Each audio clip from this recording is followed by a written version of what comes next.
ராகி கஞ்சி மாவு அம்மா வீட்டிலே ரெடி பண்ணியிருந்தாங்க. ஃபஸ்ட்டு இது பண்ணுறதுக்கு 1/2 கிலோ ராகி எடுத்து ஒரு 1 ஹவர் ஊற வச்சு எடுத்துக்கிட்டாங்க.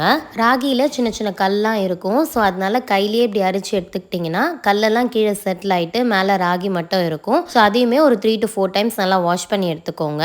இப்போ ராகியை துணியில் ஸ்ப்ரெட் பண்ணி ஒரு 3 to 4 ஹவர்ஸ் வந்து ஃபேன் கடியிலே காய வச்சு எடுத்துக்கோங்க. வெயிலெல்லாம் காய வைக்கணும்னு அவசியம் இல்லை.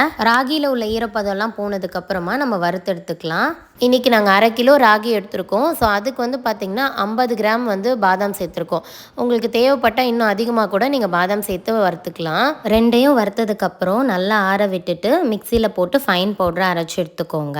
அரைச்ச மாவை நல்லா ஆற விட்டுட்டு நல்லா ஜலிச்சு எடுத்துக்கோங்க. இந்த ஸ்டெப்பை வந்து ஸ்கிப் பண்ணிடாதீங்க. பிகாஸ் அரைச்ச மாவில் சின்ன சின்னதாக கட்டி ஃபார்ம் ஆயிருந்ததுன்னா அதை அப்படியே ஸ்டோர் பண்ணும் போது கெட்டு போகிறதுக்கு நிறையவே சான்சஸ் இருக்குது. நல்லா ஆறி ஜலிச்ச மாவை ஏர்டைட் பாக்ஸில் ஸ்டோர் பண்ணி வச்சுக்கிட்டிங்கன்னா 3 to 4 months வரை கெட்டே போகாது.